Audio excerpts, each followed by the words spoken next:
Good morning mga mothers. Magandang araw sa inyo. Good morning, good afternoon, good evening. Mamaya na ang good night.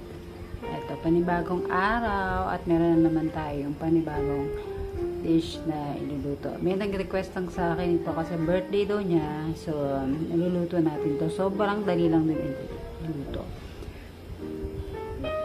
Pisahan na natin to. Kaya ito na ating mga ingredients sa lulutuin natin na kutsinta. Kutsinta ang iluluto natin yan dahil may birthday ngayon at request niya tong kutsinta. So, ito na ang ating ingredient.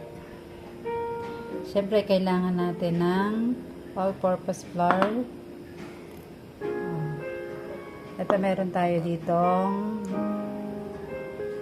cassava flour. Ito, 1 cup din. Kung wala tayong atswete, sa amin sa Nueva Ecija marami. Meron tayong egg yellow para sa pangkulay natin. Pwede naman kayong wag na rin gumamit ng egg yellow kung ang inyong asukal ay sobrang maitim na. Ito hindi masyado. So, kailangan din natin ng lihiya o lye water. Ito yung pampakunat ng ating gagawin kutsinta. At syempre, tubig. 2 cups ng tubig. So, madaling-madali lang yan. Kukombine lang natin. Umpisa na natin mga kamahadera. So, eto na. Ganito lang gagawin natin. Gahaluin lang natin yung dalawang itong AP.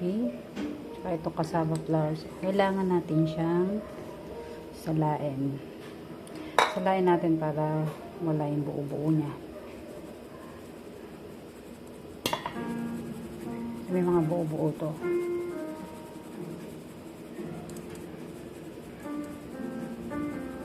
Diba? Pwede mo rin yung i-mash para hindi sayang.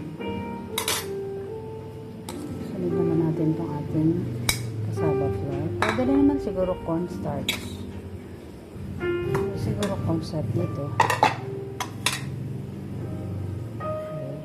Set aside muna natin to at gawin natin liquid ingredient. Okay, ito na ang ating liquid ingredient. Combine lang natin itong ating tubig. Konti-konti lang naman. Tama na natin lahat.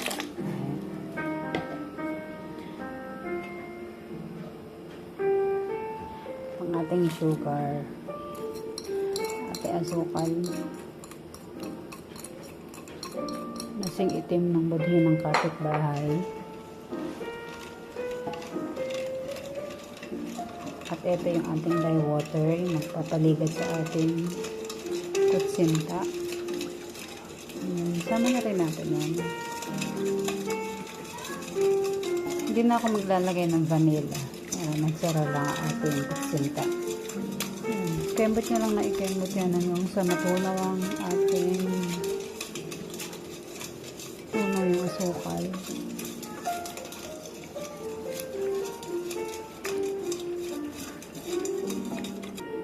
Okay, pwede na to. Pwede na natin to ihalo sa ating dry ingredient.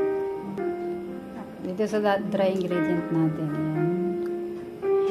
Bubuhos lang natin paunti-unti.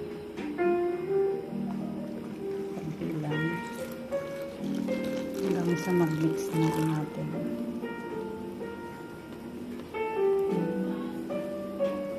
Napakasimple lang nito. Sobrang perfect na perfect pang merienda. So, hintayin mo natin mag-combine itong ating. Tsaka natin ubuhos ang ibang ingredient natin.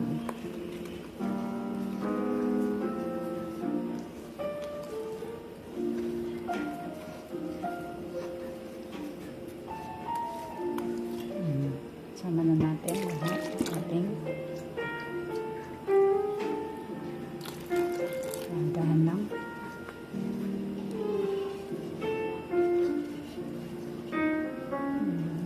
Mix lang to hanggang sa mawala lahat ng mga buo-buo niya.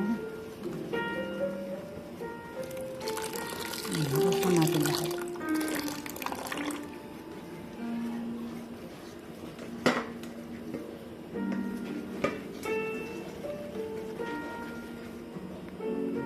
sa inyo bumubula. Mix lang hanggang sa mag-combine lahat ng ingredient natin.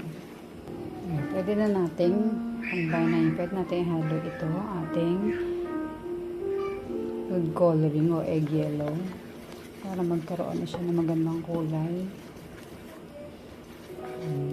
Yun lang ang ating kailangan para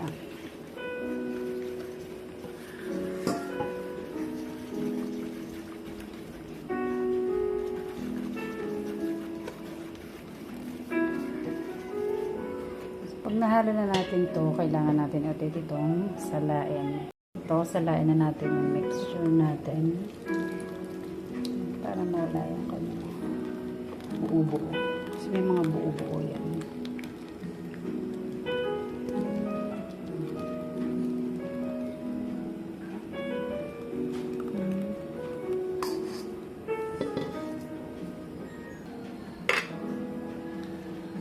At isasali na natin to sa ating mold.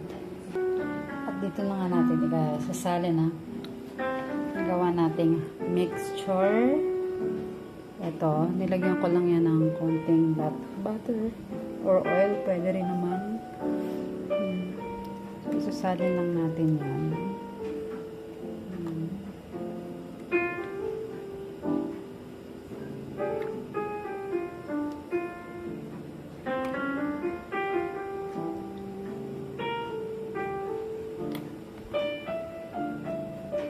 Ganda ng background music natin, di ba?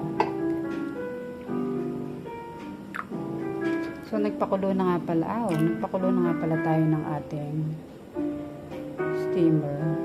Para diretso na to sa steamer natin. Ayan, pag may nakikita pala kayong mga bula-bulang ganyan, tanggalin nyo muna. Ayan, para makinis ang ating gagawin puto itong kutsinta para makinis siya. Tanggalin natin, sana all makinis.